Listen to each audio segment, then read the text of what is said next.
Iya, thank you Ella. Oke, selamat malam teman-teman semua, salam kebebasan, selamat datang lagi di Zoom Forum Kebebasan Suara Kebebasan. Ini kalau dari paskotnya yang dikasih Ella, forecast ke-73, jadi lumayan banyak. Atau kita bahkan punya kegiatan-kegiatan yang dulunya memang bukan daring, yang bisa jadi lebih dari itu jumlahnya. Selamat malam saya ucapkan bersama rekan saya di sini, Samuela Christy. Selamat datang di Forum Kebebasan. Terima kasih banyak sebelumnya saya ucapkan atas nama SK kepada Mbak Yuni Pulungan, Program Manager dari Serikat Jurnalis untuk Keberagaman Sejuk. Selamat malam, Mbak Yuni. Malam Mbak Dinda, halo teman-teman semuanya, selamat malam.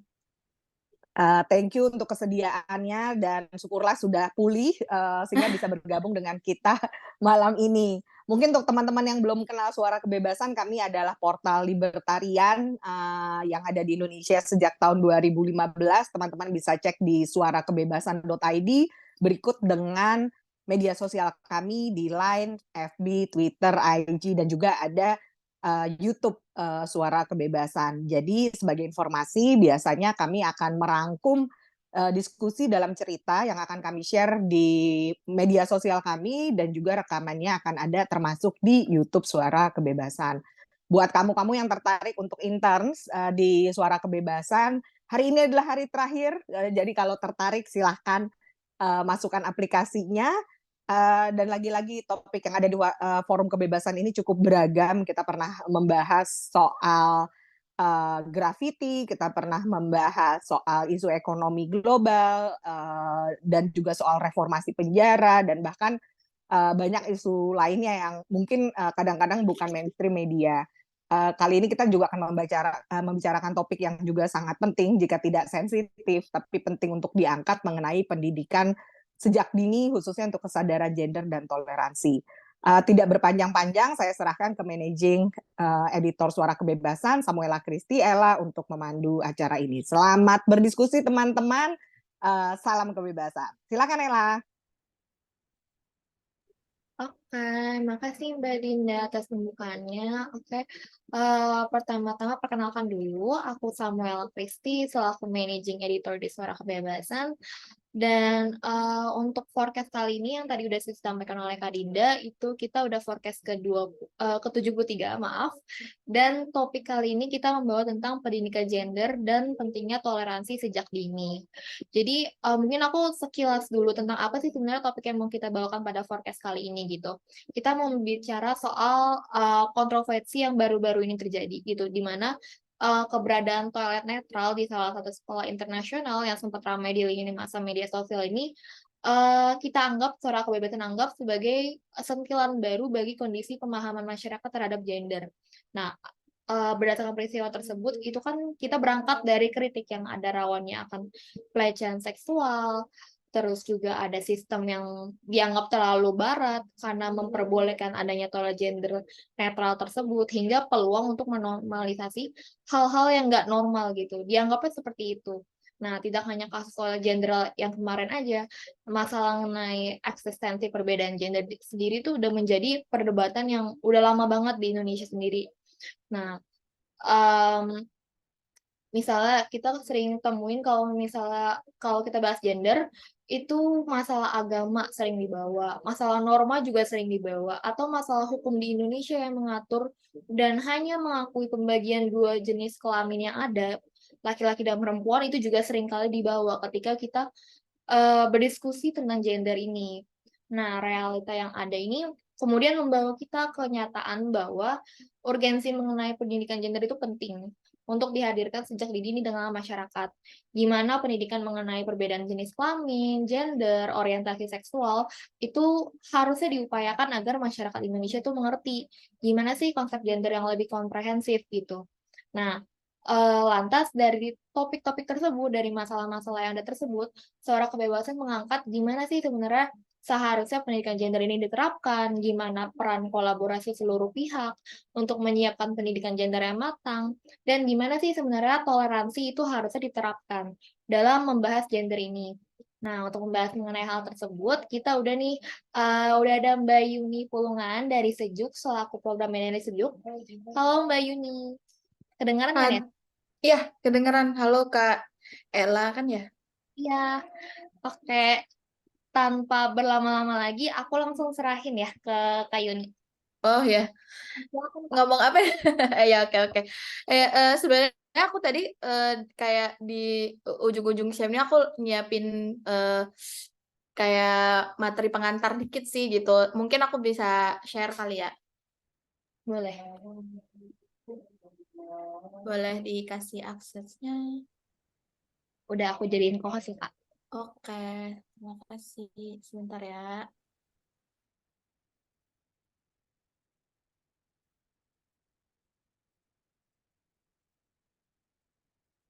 Tadi sebenarnya aku kayak apa kita ngobrol-ngobrol aja gitu ya, tapi kayaknya kalau nggak aku kasih pancingan agak susah kali ya mau ngobrolin apa yang sebenarnya mau aku sampaikan gitu. Semoga kelihatan ya kawan-kawan ya. Oke. Ya terima kasih Kak Ella dan Kak Dinda, teman-teman juga semuanya selamat malam. Sebelumnya by the way kacamata aku tuh kayak reflection gitu ya. Tapi aku kalau nggak pakai kacamata nggak bisa kelihatan, tapi agak ngeganggu. Aku agak deket aja. Eh jadi aku Yuni Pulungan, teman-teman. Aku program manajernya Sejuk, Serikat Jurnalis untuk Keberagaman. Mungkin teman-teman di sini masih banyak yang belum familiar dengan Sejuk itu apa gitu ya. Jadi Sejuk ini sebuah lembaga non-profit berdiri sejak tahun 2008. Itu didirikan oleh beberapa teman-teman jurnalis, aktivis, feminis, dan penulis juga atas keresahan bagaimana sih sebenarnya produksi pemberitaan di media-media mainstream tentang situasi diskriminasi yang dialami oleh waktu itu masih membahas minoritas agama gitu. Jadi mungkin kalau beberapa teman-teman familiar tahun 2008 itu ya ada beberapa situasi di mana ada pelarangan pendirian gereja GKI Yasmin, kemudian terjadi pelarangan teman-teman Ahmadiyah dan pengusiran di mana-mana. Pemberitaan saat itu sangat tidak pro teman-teman komunitas minoritas ini gitu.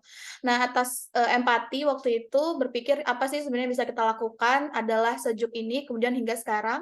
Jadi fokusnya sekarang udah nggak hanya minoritas agama tapi minoritas etnis, disabilitas termasuk teman-teman minoritas gender dan seksualitas gitu ya. Bekerja sama dengan begitu banyak teman-teman jurnalis mainstream, jurnalis kampus, dan teman-teman konten kreator.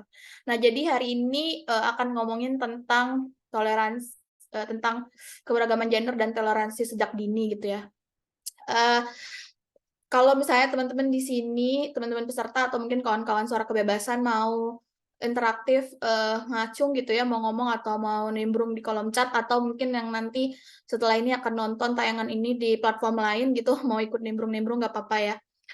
Sebenarnya karena kalau ngomongin ini tuh agak sulit sepanjang 2 jam ya, karena layernya banyak sekali, lapisannya banyak sekali gitu. Jadi aku akan bahas pelan-pelan kenapa kemudian hal-hal yang tadi diceritain oleh Ella itu kemudian menjadi masalah gitu, kayak toilet netral, kemudian gender netral, itu kemudian kenapa menjadi masalah gitu. Pertama kita mungkin ke ini dulu ya, apa sih sebenarnya yang membedakan perempuan dan laki-laki gitu. Mungkin teman-teman akan nyebut kalau perempuan itu apa ya, lemah lembut, feminim gitu ya, terus kayak penyayang, keibuan, atau mungkin yang paling sering itu adalah emosional gitu ya. Kalau perempuan tuh ngomongnya pakai perasaan, sedangkan kalau laki-laki itu pakai logika gitu.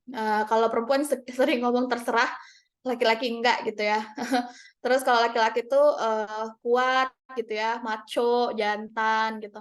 Nah, sebenarnya semua hal yang disebutkan tadi itu tidak menjadi perbedaan antara perempuan dan laki-laki gitu. Itu adalah hal-hal, sifat-sifat yang bisa aja dimiliki oleh kamu, apapun gender kamu gitu. Mungkin hal-hal yang membedakan sih sebenarnya lebih ke kayak fungsi biologis gitu ya. Uh, Kemudian mungkin teman-teman juga familiar dengan ini. Ini tahun lalu ya rame banget.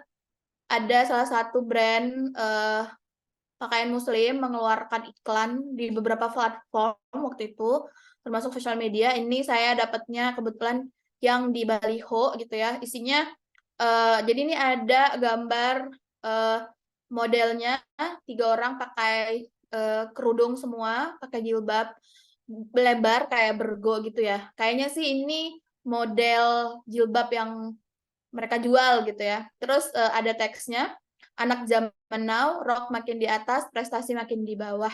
Jangan sampai gitu. Nah, di platform iklan mereka yang lain, mereka menyandingkan outfit dengan kasus kekerasan seksual gitu. Jadi intinya iklan-iklan mereka itu seperti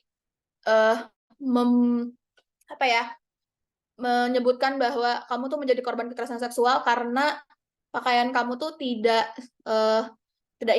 makin ke bawah gitu ya, atau kalau di iklan yang satu lagi yang di sosmed yang beredar itu karena pakaian kamu tidak cukup tertutup gitu. Nah, mungkin teman-teman juga familiar waktu iklan ini keluar itu banyak sekali backlash dari banyak sekali gerakan masyarakat gitu ya, tapi sebenarnya yang pro juga banyak. Jadi mungkin teman-teman salah satu yang waktu itu bertengkar juga di internet ya.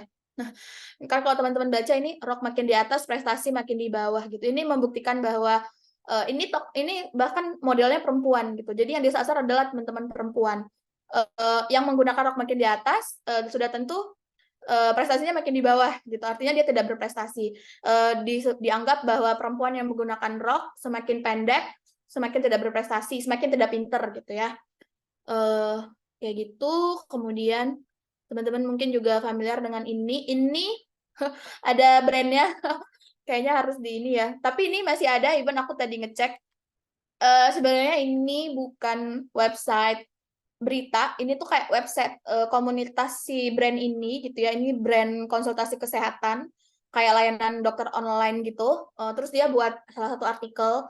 Ya sebenarnya kan semua website komunitas itu dia akan menjual barangnya ya, produknya gitu. Nah jadi di website ini mereka tentu saja menjual produk sebagai layanan dokter online tadi gitu. Nah, di salah satu artikel ini teman-teman bisa cari, aku nggak lampirkan linknya, tapi bisa cari Google dan bisa langsung ketemu gitu. Kalau teman-teman baca artikelnya sampai kelar, ini persis seperti judulnya gitu.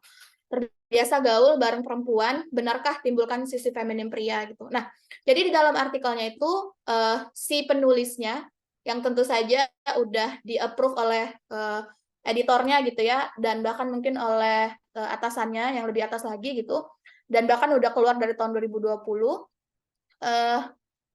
membuat sebuah narasi gitu bahwa laki-laki yang sering bergaul dengan perempuan bisa menjadi penyebab feminim. Di dalam artikelnya juga ada disebut kalau bagaimana mengatasi agar less feminim gitu, agar laki-laki ini nggak begitu feminim gitu. Jadi di artikelnya itu ada dia sebutkan jangan bergaulnya hanya perempuan aja, tapi harus ada figur kebapakan, ada figur laki-laki, ada figur ayah untuk mengimbangi sifat feminim itu gitu. Nah, mungkin kalau teman-teman yang kebingungan kenapa kemudian artikel ini menjadi begitu bermasalah adalah karena dalam artikel ini narasi yang dibangun adalah bahwa laki-laki itu seharusnya tidak feminim gitu. Feminim ini dianggap sebagai sifat perempuan, sifat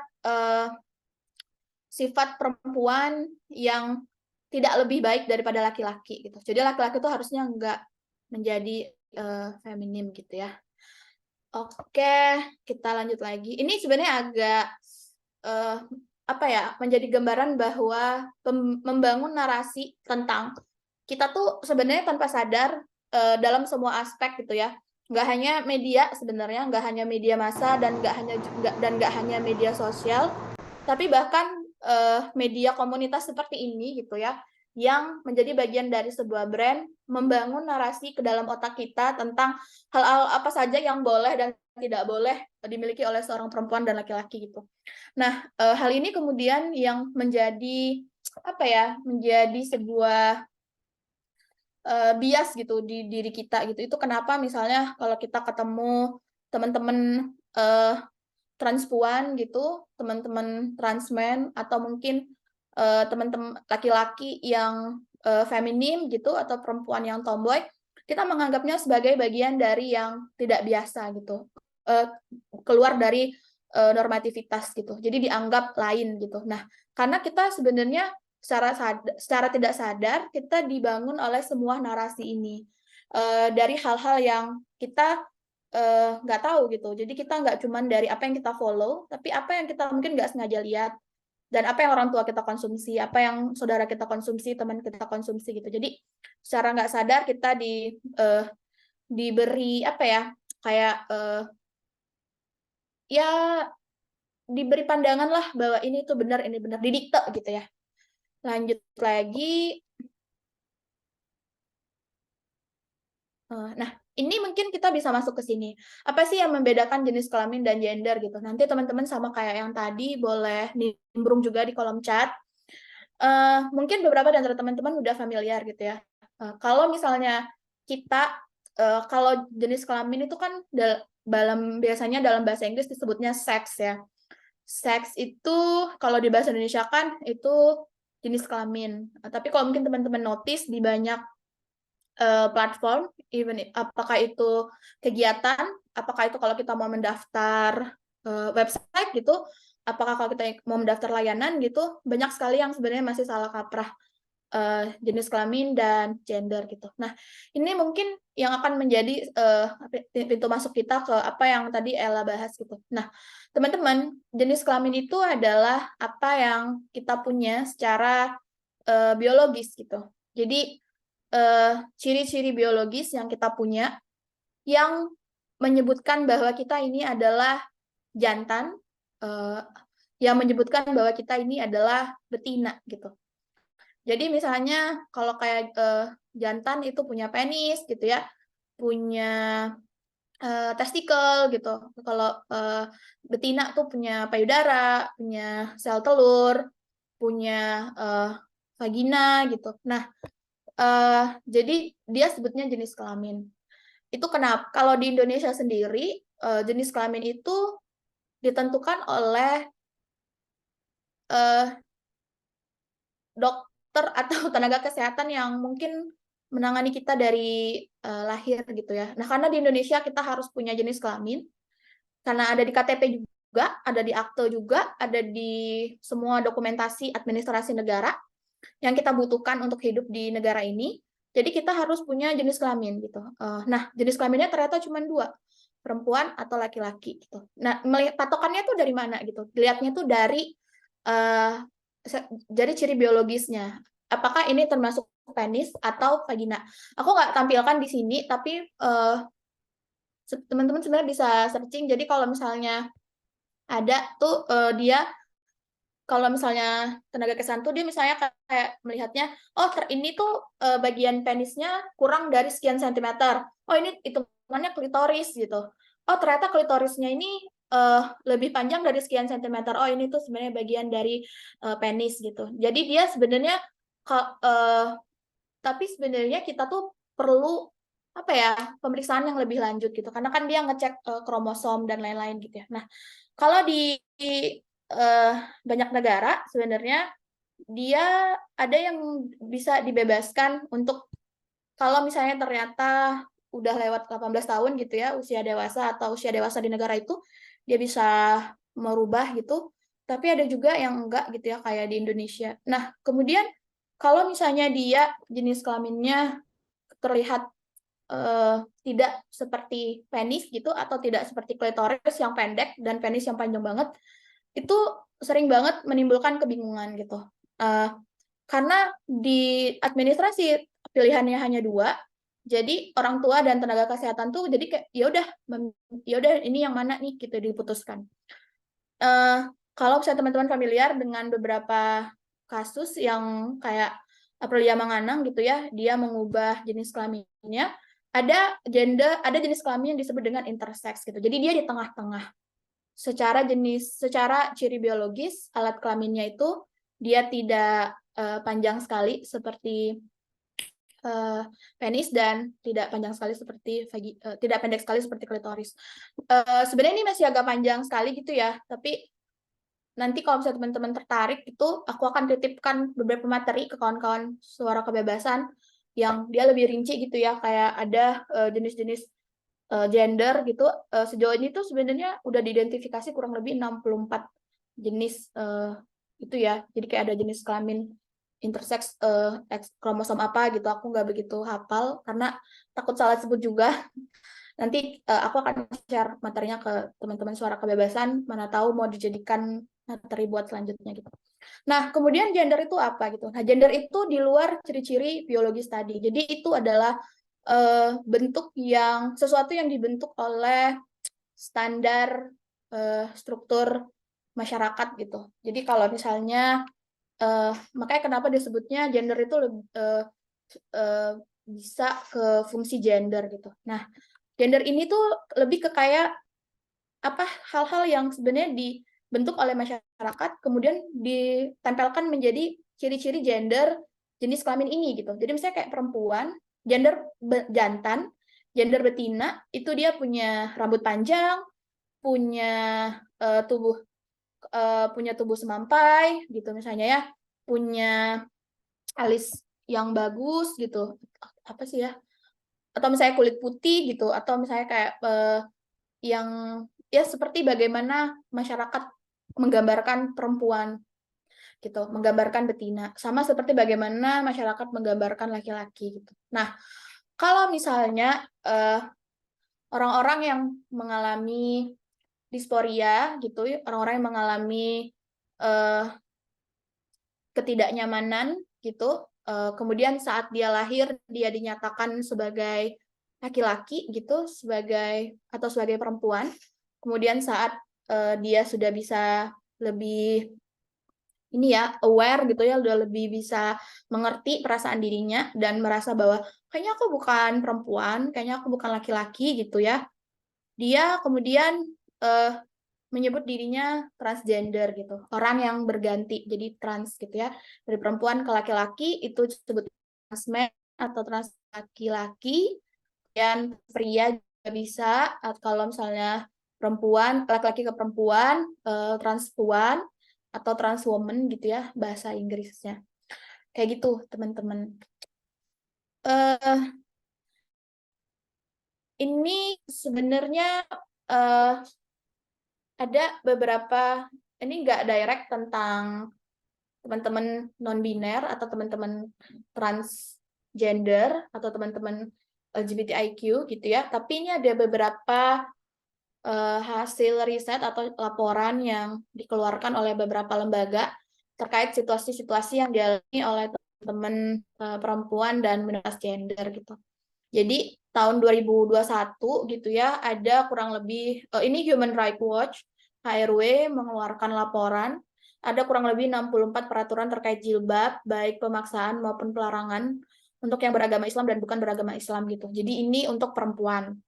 Kemudian siklus kekerasan sering kali dimulai pada usia muda dengan 1 dari 4 anak muda wanita dari usia 15 sampai 20 tahun yang pernah menjalin hubungan pasti sudah mengalami kekerasan dilakukan oleh pasangan intim pada saat mereka mencapai usia pertengahan 20-an. Ini keluarannya WHO tahun 2021. Kemudian ada juga terkait kekerasan fisik dan seksual.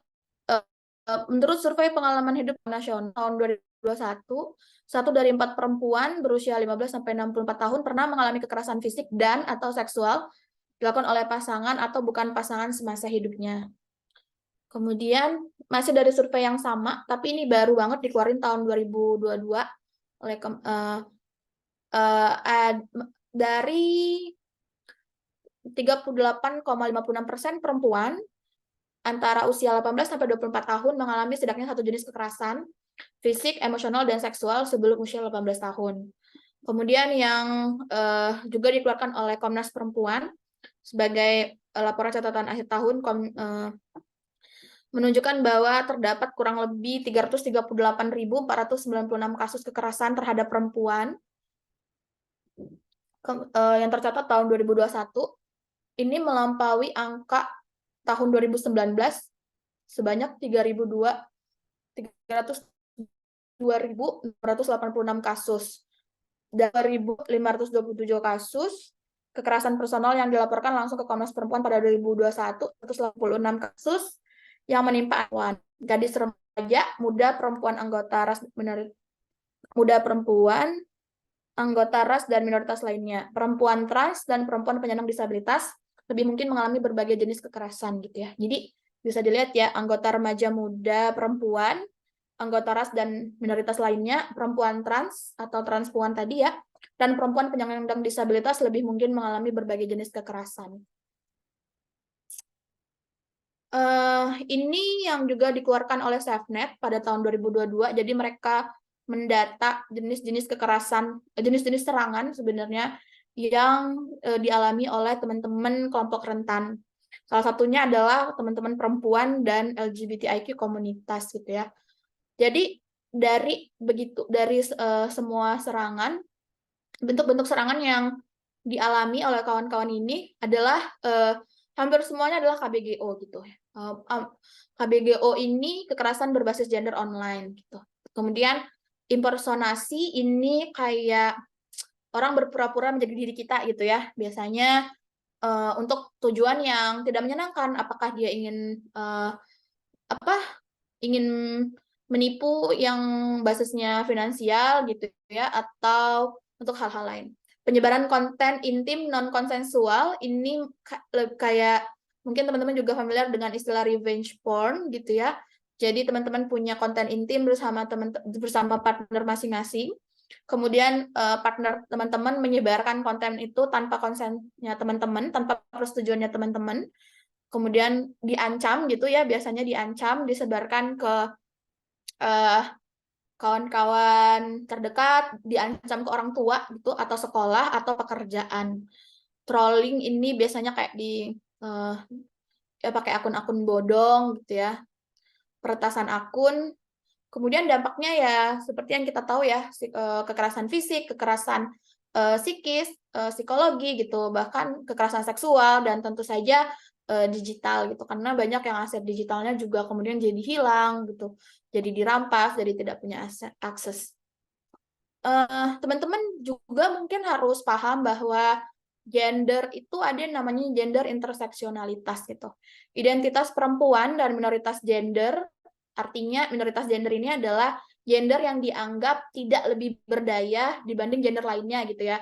Jadi kayak perempuan itu kan dianggap tidak lebih berdaya daripada laki-laki gitu. Transpuan tidak dianggap lebih berdaya daripada perempuan gender lainnya. Transmen juga dianggap tidak lebih berdaya daripada gender lainnya gitu. Selalu berlapis-lapis. Bisa karena agama dan keyakinan, suku, ras, pendidikan, kemampuan finansial, warna rambut, warna kulit, orientasi seksual juga gitu ya, dan lainnya. Ini roda interseksionalitas kawan-kawan, karena terlalu kecil mungkin aku akan zoom gitu ya, agak pecah juga gambarnya. Jadi ini sebenarnya adalah kalau siklus hidup seseorang, siklus hidup orang dengan gender minoritas gitu ya, bahwa kita tuh dari bayi, ini kalau teman-teman lihat dia bentuknya roda, artinya dia tuh ada di setiap siklus hidup kita gitu. Dari bayi, dari menjadi anak, remaja, kemudian dewasa, dewasa muda, dan lansia. Ada hal-hal yang mengelilinginya seperti jenis kelamin dan gender, kemudian ini ada suku, ras, masyarakat, seksualitas, disabilitas, ada lagi yang mengelilinginya strata sosial, bahasa, agama, dan kepercayaan, kemudian ada kondisi kesehatan, ada lagi yang mengelilinginya pekerjaan, hubungan, pendidikan, migrasi. Jadi kayak buruh migran gitu ya, dia biasanya mendapatkan situasi yang sangat rentan saat bekerja, baik dari sesama pekerja, atau dari majikannya, atau bahkan lembaga penyedia layanannya gitu ya, yang pendamping gitu. Akses terhadap sistem keuangan dan ekonomi, ini kemampuan finansial ya, komposisi keluarga, status perkawinan gitu ya. Jadi kalau mungkin teman-teman familiar, kalau perempuan yang menikah dianggap lebih baik daripada yang tidak menikah, perempuan yang punya anak dianggap lebih baik daripada yang tidak punya anak, yang punya anak laki-laki dianggap lebih baik, yang punya anak lebih dari satu dianggap lebih baik gitu ya. Jadi sebenarnya ada banyak sekali lapis-lapis dalam identitas perempuan dan minoritas gender gitu. Jadi kalau kita ngomongin tentang diskriminasi, ngomongin tentang situasi perempuan, ngomongin tentang situasi minoritas gender, termasuk bagaimana teman-teman transgender gitu ya hidup dalam kesehariannya, kita nggak bisa ngelihat dari satu gitu ya, dari satu kacamata, dari satu identitas aja gitu. Jadi kalau misalnya teman-teman adalah perempuan, transpuan gitu, atau transmen, kemudian sulit secara keuangan, secara finansial, sulit juga akses pendidikannya gitu misalnya. Tidak punya KTP juga biasanya karena mengalami situasi sulit di rumah gitu, jadi kebanyakan menyelamatkan diri atau memutus hubungan dengan keluarga gitu, nggak punya dokumen administrasi, nggak punya KTP, nggak punya kakak, nggak punya identitas kewarganegaraan, nggak bisa daftar sekolah gitu misalnya, nggak bisa dapat kerja, nggak bisa dapat bantuan sosial gitu, ada banyak sekali. Bisa juga kayak misalnya akses terhadap pelayanan gitu. Jadi mungkin teman-teman perempuan di daerah yang akses transportasinya lebih baik gitu, akan lebih berdaya dibanding perempuan dan minoritas gender, transpuan, transmen dari daerah yang susah akses transportasinya, susah akses internetnya gitu. Jadi kayak misalnya kalau teman-teman di sini itu punya akses internet gitu, ternyata tidak lebih teman-teman akan lebih cepat mendapat akses informasi, akan lebih cepat mendapat apa ya, bisa menjadi konten kreator misalnya gitu dibanding oleh teman-teman yang tidak punya akses internet dan akses-akses lainnya. Kemudian ini juga mempengaruhi kayak misalnya ketidakberagaman struktur kepemimpinan eksklusif gitu. Jadi orang-orang yang berada di tampuk kepemimpinan, berada di yang mengambil kebijakan gitu ya, taruhlah misalnya pertama dia tidak punya perspektif yang sensitif terhadap gender, tidak punya rasa peka dan ramah gender gitu ya, terhadap teman-teman perempuan dan minoritas gender, atau ternyata susunan orang-orang di tampuk kepemimpinan, struktur kepemimpinan itu misalnya semuanya laki-laki gitu, laki-laki hetero gitu, suka terhadap perempuan dan bukan transgender gitu ya. Itu mungkin akan membuat mereka tidak sesensitif kalau ada perempuan di situ, kalau ada transpuan di situ, kalau ada transmen di situ. Kita lanjut. Ini juga mungkin ini juga bisa menjadi catatan, itu sebenarnya lebih kayak pengalaman ya. Pengalaman juga menentukan apakah perempuan dan minoritas gender itu dapat lebih berdaya atau tidak gitu. Jadi kalau misalnya perempuan yang mendapat akses untuk merasakan pengalaman, banyak sekali pengalaman macam-macam, apakah itu misalnya dari sekolahnya, apakah itu misalnya dari tempat yang dia kunjungi, apakah itu misalnya dari pekerjaan yang dia lakukan, dari orang-orang yang dia temui, dari makanan yang dia coba, dari pakaian yang dia coba gitu, dia akan punya lebih banyak sensitivitas dan ya sebenarnya nggak bisa dibilang lebih punya sensitivitas ya, tapi setidaknya dia punya perbandingan kayak gitu. Nah, teman-teman, interseksionalitas ini kemudian bergaris lurus dengan bagaimana agar teman-teman perempuan dan minoritas gender ini menjadi lebih berdaya gitu. Nah, mungkin kalau misalnya kita kaitkan dengan situasi yang tadi Ella sempat mention di awal gitu ya, terkait toilet gender netral gitu.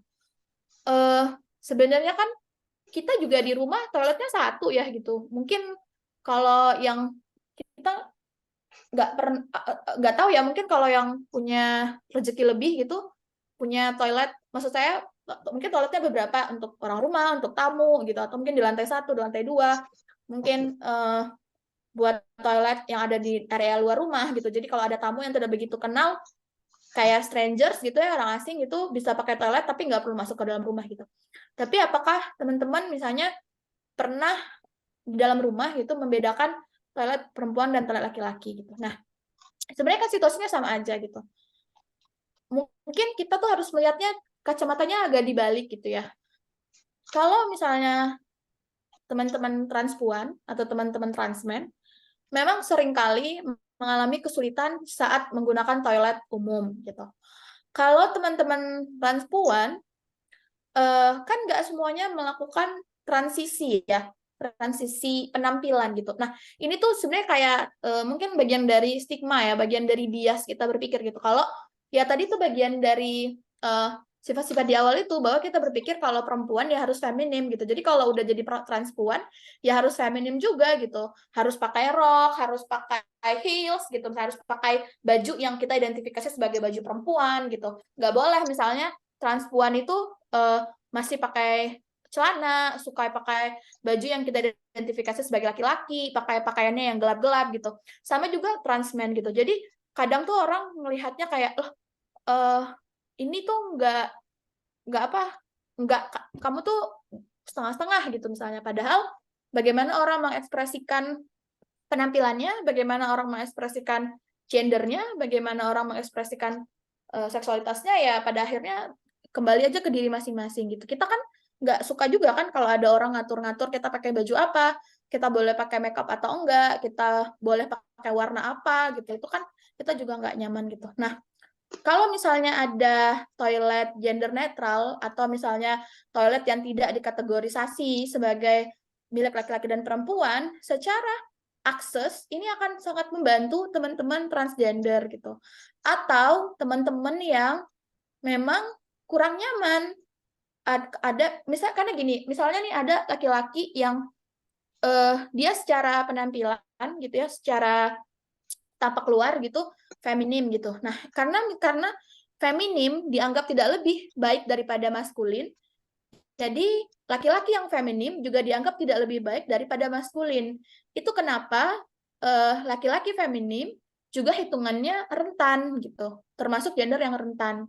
Kalau teman-teman mau baca atau misalnya cari-cari lagi, banyak laki-laki yang menjadi korban gitu. Korban kekerasan seksual, korban kekerasan fisik, kekerasan psikologis gitu ya. Karena dianggap tidak lebih memiliki kuasa dibanding gender lainnya gitu. Tapi ya kayak gitu. Jadi kalau misalnya ada toilet yang tidak dikategorisasi tadi gitu ya, itu akan membantu orang yang mungkin emang nggak nyaman gitu masuk ke toilet yang dikotak-kotakin gitu.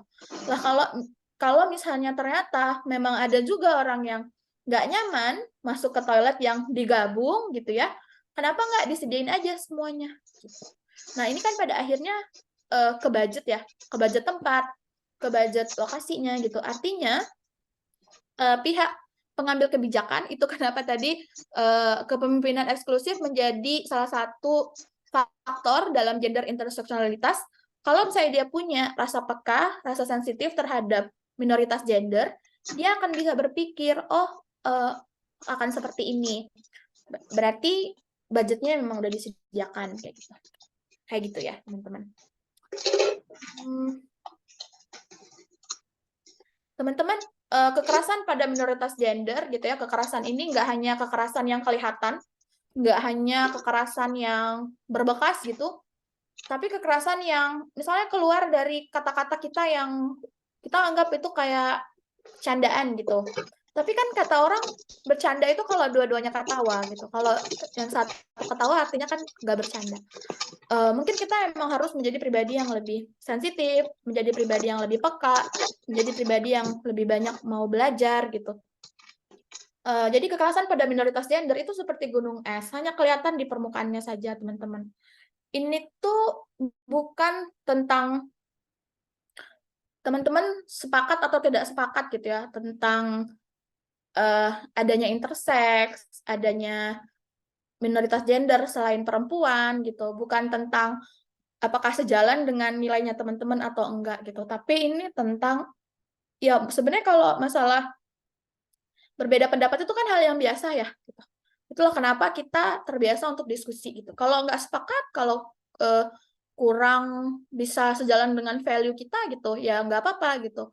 Namanya tiap orang punya value yang berbeda-beda. Tiap orang punya kita kan juga individu yang hidup dan tumbuh karena faktor-faktor gender interseksionalitas tadi gitu. Jadi kita udah tumbuh dengan bias-bias yang terbentuk karena hal-hal yang kita punya dari kita kecil gitu. Nah, jadi kalau misalnya kita seumur sekarang, kemudian dihadapkan dengan nilai-nilai yang atau hal-hal yang kita tidak sepakati itu, ya sebenarnya nggak apa-apa. Kalau karena memang itulah dialektika perbedaan gitu. Tapi kan kemudian menjadi apa-apa kalau kamu nggak sepakat, kalau kamu nggak suka, kemudian kamu melakukan kekerasan. Apakah itu kekerasan fisik, kekerasan psikis gitu ya, menyerang psikologi seseorang, bercanda terhadap situasi seseorang gitu, atau kemudian kekerasan digital, kekerasan seksual gitu. Nah, itu kan kemudian yang nggak boleh. Karena teman-teman aja mungkin saya gitu ya, saya nggak mau kalau ada orang melakukan kekerasan pada saya gitu. Jadi ya saya akan lebih lebih sadar, saya akan lebih berhati-hati gitu, saya akan lebih banyak belajar gitu. Terus apa sih yang bisa kita lakukan gitu? Mungkin banyak yang bilang bahwa kalau misalnya kita ngomongin pendidikan dari kecil gitu ya, orang tuh mikir misalnya kayak kalau misalnya mau ngomongin seksualitas, hak reproduksi gitu, hak reproduksi dan kesehatan reproduksi, itu kayak mau ngajarin seks bebas gitu saya. Atau orang tuh dari kecil ya, makanya kenapa kemudian banyak orang merasa anak kecil tuh harusnya nggak perlu diajarin kesehatan reproduksi, nggak perlu diajarin kontrasepsi gitu misalnya. Sama seperti kalau kita berbicara tentang gender, orang berpikir itu mengajari bahasanya tuh kayak paham LGBT itu ya. Padahal sebenarnya ya enggak. Kalau misalnya kamu bukan orang yang kalau kamu bukan transgender, kalau kamu bukan transpuan, kamu nggak akan tertular gitu. Ini kan bukan penyakit gitu. Kalau kamu memang dasarnya nggak suka dengan orang yang jenis kelaminnya sama kayak kamu, yang gendernya sama kayak kamu gitu, ya kamu nggak akan ketularan gitu. Ini bukan tentang eh, apa ya, ketularan atau nggak ketularan gitu. Tapi ini lebih ke edukasi aja sih. Itu aja ya kali dari aku, Ella. Terima kasih, Ella. Kalau misalnya ada hal-hal yang kurang tepat gitu ya, atau aku salah sebut, salah mention, boleh di-mention aja. Aku nanti akan cari perbaikannya. Terima kasih. Thank you, Ella. Aku stop share. Ya.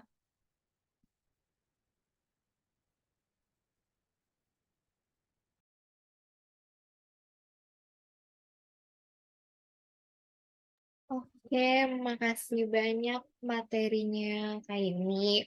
Menarik banget ya tentang gender. Terus tadi Kak Yuni juga sempat bahas soal gender interseksionalitas. Dan menurut aku itu penting banget sih karena biasanya kan kita tahu kalau misalnya ya udah jenis kelamin cowok, cewek, terus lambang gender yang kalau cewek pakai rok, kalau misalnya cowok yang lurus stick man gitu aja gitu.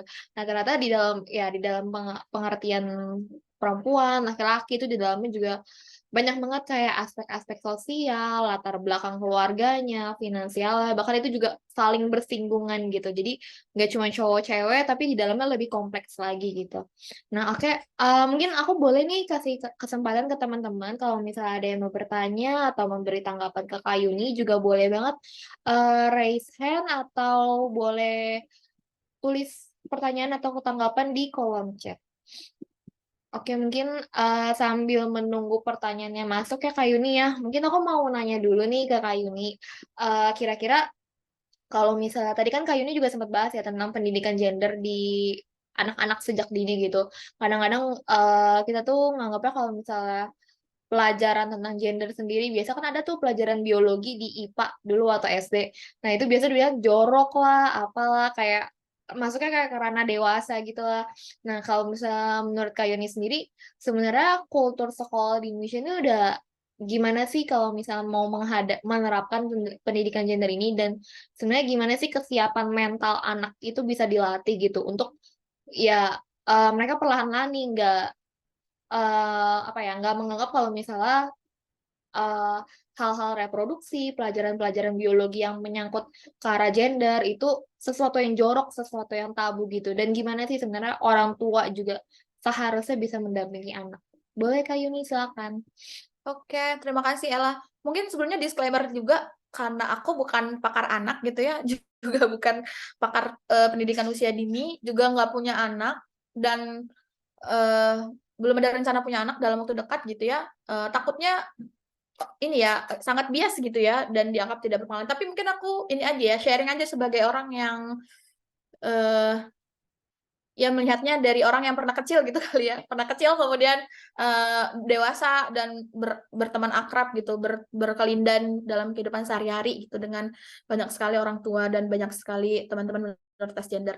Mungkin yang kalau ditanya bagaimana sih sebenarnya situasi pendidikan di sekolah gitu. Kalau yang setahu aku kayaknya belum ada ya kurikulum yang dengan jelas bahkan kayak nyebutin bahwa ada jenis kelamin lain selain perempuan dan laki-laki gitu. Nggak ada yang nyebutin. Karena mungkin orang mikirnya itu kan kayak dari barat gitu. Tapi kalau kita ngomongin kearifan lokal gitu, sebenarnya tuh di Bugis gitu, masyarakat Bugis dan Makassar, kan dia jenis gendernya aja ada 5 gitu ya. Ada bahkan ada bisu yang dia nggak laki-laki, nggak perempuan, nggak maskulin, nggak feminim gitu. Jadi sebenarnya kalaupun memang dianggap tidak mencerminkan budaya ketimuran atau misalnya dianggap kurang cocok gitu ya buat diajarkan, sebenarnya kan bisa menjadi bagian dari pengenalan kearifan lokal gitu. Tapi kayak setahu aku kalau yang masuk kurikulum gitu kayaknya belum ada. Nah, sebenarnya kenapa kemudian penting buat mengenalkan? Aku tuh percaya bahwa sebenarnya anak kecil itu kan belajar dari apa yang dia lihat gitu ya. Kalau misalnya dari kecil dikenalkan bahwa ini loh kamu tuh nggak cuman perempuan dan laki-laki, eh, ada individu lain di luar konteks masyarakat normatif gitu ya, yang kamu mungkin akan temui dalam kehidupan sehari-hari gitu. Apakah dia misalnya dalam mungkin kalau sulit dalam pendidikan yang sangat formal, bisa dalam pendidikan yang lebih non formal gitu ya, kayak OSIS kah atau pertemuan-pertemuan. Kan kalau misalnya karena aku dari kecil Islam gitu ya, dari dulu tuh kalau anak-anak perempuan tuh tiap hari Jumat kan dikumpulkan acara keputrian tuh. Jadi kalau laki-lakinya sholat Jumat, perempuan-perempuannya dikumpulkan untuk acara keputrian gitu. Nah, saat acara keputrian itu tuh narasinya tuh tentang bagaimana menjadi perempuan yang baik dan benar menurut versi mereka waktu itu ya. Jadi kayak harus pakai jilbab, harus pakaiannya segini, harus bisa begini, harus begini. Intinya bagaimana menjadi perempuan idaman dan yang ya sebagai anjuran agama lah kayak gitu. Nah, mungkin forum-forum yang kayak gitu tuh bisa digunakan untuk lebih mengenalkan cerita-cerita kemanusiaan gitu, bahwa ada loh kearifan lokal yang memperkenalkan gender dan jenis kelamin di luar normativitas gitu. Ada loh film-film yang bernuansa perempuan berdaya, minoritas gender yang berdaya gitu. Ada buku-buku, ada naskah-naskah, ada tulisan-tulisan gitu. Sebenarnya kan cerita-cerita kayak gitu tuh bisa ngebangun anak-anak ini mungkin disesuaikan jenjang umurnya kali ya, untuk lebih empati sih ke kawan-kawan sekitarnya gitu. Jadi mungkin Ella juga pernah ngerasain ya, dari kecil gitu misalnya kalau ada temen yang laki-laki terus kayak feminim gitu, kita nyebutnya ih bencong gitu, atau misalnya kayak laki-laki perempuan, ih kok perempuan rambutnya pendek sih gitu, itu enggak, atau perempuan kok nggak pakai rok sih gitu, kok nggak pakai heels sih gitu. Sebenarnya kan itu candaan-candaan dari kecil yang kemudian berbekas di kepala kita, kemudian kita candain teman kita, sampai besar kita percaya bahwa oh ternyata perempuan dan laki-laki itu harus begini. Jadi kalau bukan begini dan begini tuh bukan perempuan dan laki-laki gitu. Padahal sebenarnya manusia tuh ada banyak jenisnya gitu. Nah, termasuk misalnya bagaimana orang tua memperkenalkan gitu, bercerita gitu. Menurut aku ya, uh, aku aku percaya bahwa kebencian itu sebenarnya sesuatu yang dipelajari, Ella. Jadi kalau kita dari kecil udah terbiasa dengan kebencian gitu ya, orang tua kita atau orang-orang terdekat kita atau mungkin guru gitu ya, mungkin kayak kalau kayak aku pengalamannya tuh waktu zaman sekolah tuh aku dulu kan pernah pakai jilbab gitu, terus memutuskan nggak lepas jilbab gitu ya. Terus di satu forum aku satu-satunya perempuan nggak pakai jilbab, terus disindir-sindir gitu ya oleh kakak kelas gitu. Jadi kita tuh perempuan-perempuan dan minoritas gender itu apa ya, didorong untuk mengikuti normativitas gitu. Karena kalau misalnya kamu bukan bagian dari normativitas, maka kamu abnormal gitu. Padahal ya sebenarnya kan manusia tuh nggak sehitam putih itu gitu. Jadi kalau misalnya dari kecil kita udah dibiasain, mungkin susah ya kalau ngomongin SOGST atau ngomongin kromosom dari kecil gitu ya. Bisa diceritakan pengalaman-pengalaman atau dibacain buku atau diajak nonton gitu. Nah, sebenarnya ini juga berkaitan dengan interseksionalitas tadi, Ella. Jadi kalau misalnya aku tuh ketemu di banyak wilayah di Indonesia gitu ya, di tempat-tempat yang memang mereka sudah terbiasa dengan teman-teman transpuan, mereka sangat biasa gitu hidup berdampingan dengan teman-teman transpuan. Jadi buat mereka tuh nggak ada yang aneh, kayak ya udah memang dia bagian dari kehidupan aku gitu. Tante aku, saudara aku, tetangga aku itu ya biasa aja gitu. Nah, jadi seperti itu. Jadi kalau ada culture, ada budaya, ada kebiasaan di daerah tertentu yang kemudian membuat warga daerah situ terpapar terhadap nilai-nilai keberagaman gender tadi, sebenarnya itu membuat orang tuh menjadi lebih sensitif dan menjadi lebih paham dan menjadi lebih terbiasa sih sebenarnya kayak gitu.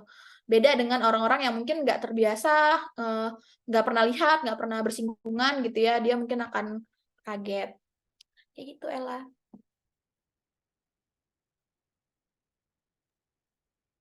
Makasih Kak Yuni penjelasannya. Iya sih aku setuju banget kayak dulu tuh waktu kecil kayak bahkan tuh kayak mainan kita mainan cewek sama cowok tuh beda ya. Kayak misalnya anak cowok tuh biasa mainnya robot, mainnya mobil-mobilan, Hot Wheels, DLL. Terus anak cewek tuh biasa identiknya main Barbie, main masak-masakan, cooking gitu-gitu.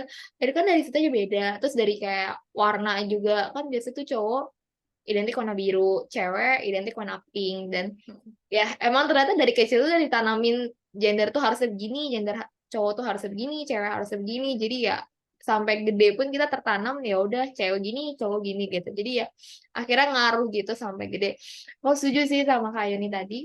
Oke, mungkin makasih Kak Yuni sekali lagi atas penjelasannya. Boleh nih teman-teman kalau misalnya ada yang mau komentar atau bertanya soal tadi penjelasannya Kak Yuni, soal materi yang udah Kak Yuni sampein juga boleh banget. Iya. Oh, ada yang ngacung, Ella. Ada yang raise hand nih Kak Adi ya. Boleh silakan Kak Adi di on mic, di unmute. Kalau kamu ini kita dengar suara. Udah dengar. Oh, ya. Oke. Mungkin nanti diskusi lagi gitu ya, tapi kan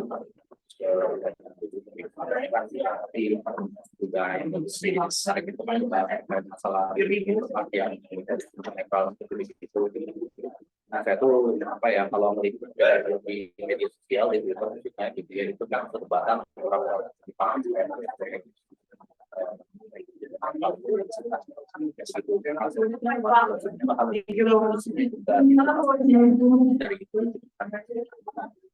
Suaranya agak berdengung ya. Halo? Oh ini nggak ada suaranya ya? Ada, cuman agak berfeedback aja kayak di belakangnya. Oh ya, ini karena lagi di luar juga. Tapi jelas nggak suaranya nih? Suaranya sih ada, tapi karena terlalu banyak berisik itu nggak kedengeran. Kak Adi nanya apa? Oh ini begitu ya. Soalnya karena lagi di luar juga. Gimana ya? Tapi yang ini jelas sih. Mungkin karena mic-nya kali ya? Iya. Kalau chat aja juga nanti aku bacain Kak. Udah tuh saya klik aja. Paling ya kalau begitu ya. Ini soalnya juga nggak enak nih. Belum diskusikan makanya saya juga lagi di luar juga. Gitu. Di luar itu bikin aja ya.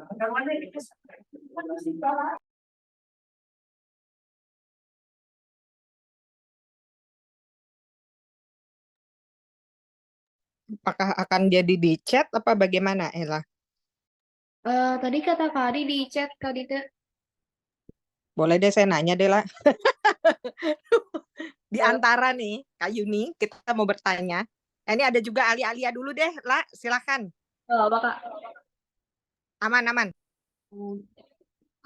Ini aku bacain ya pertanyaan dari Kak Alia. Jadi pertanyaan buat Mbak Yuni, sebenarnya gimana sih peran media dalam mempengaruhi persepsi dan pemahaman tentang gender dalam masyarakat? Apalagi kalau di media itu kan sering ya kita dengar berita digoreng soal komunitas LGBT, soal kekerasan LGBT itu kan sering banget digoreng oleh media gitu. Nah, itu kira-kira tanggapannya Kak Yuni gimana? Iya, terima kasih Ella dan terima kasih Alia buat pertanyaannya.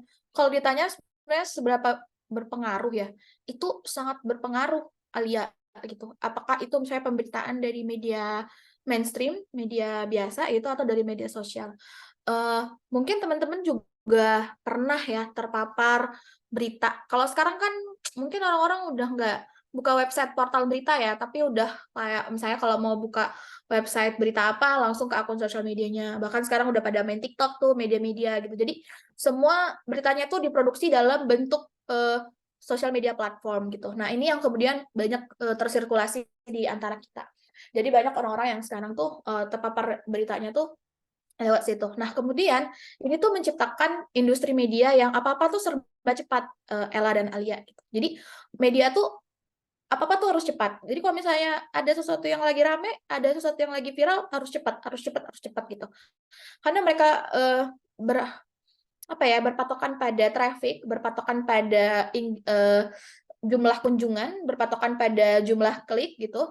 Jadi mereka akan buat lebih banyak berita. Misalnya satu aja nih kasus isunya, tapi itu bisa 5 sampai 6 tulisan, 5 sampai 6 nanti misalnya dalam bentuk tulisan, dalam bentuk video Instagram, dalam bentuk video TikTok, dalam bentuk video YouTube gitu. Jadi satu aja tapi diproduksi dalam banyak bentuk oleh mereka gitu. Jadi mau nggak mau kita terpapar. Nah, kemudian teman-teman, ini kemudian menjadi sangat bahaya gitu. Pertama ada dua situasi. Kalau dia media mainstream gitu ya, karena dia patokannya pada iklan, karena sekarang kan media ini kebanyakan bisnis medianya itu adalah revenue iklan online gitu ya. Jadi mereka mengandalkan jumlah klik, mengandalkan jumlah kunjungan gitu ya. Jadi mereka memang maunya ya rame gitu. Itu kenapa mereka mengandalkan hal-hal yang berbau teknologi berdasarkan keyword yang viral, berdasarkan keyword yang banyak dicari orang gitu. Jadi mereka nggak memperhatikan apakah ini misalnya penting atau enggak, baik atau enggak, apakah ini perlu atau enggak gitu. Nah, dalam pemberitaan teman-teman kelompok minoritas gender gitu ya, apakah misalnya yang dihadapi oleh teman-teman perempuan, dihadapi oleh teman-teman LGBTIQ gitu, sebenarnya apalagi isu-isu yang sangat sensitif, sebenarnya tuh diperlukan liputan atau investigasi yang lebih rinci gitu ya. Jadi dia kelihatan situasinya tuh kayak gimana.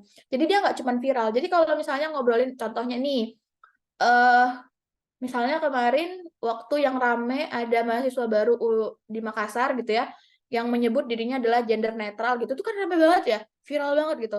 Tapi media-media itu membuat berita ya udah cuman kayak viral, seorang mahasiswa menyebut dirinya gender netral gitu. Mereka nggak menjelaskan kenapa ada gender netral dan kenapa harusnya orang yang menyebut dirinya gender netral tidak seharusnya diperlakukan diskriminatif gitu.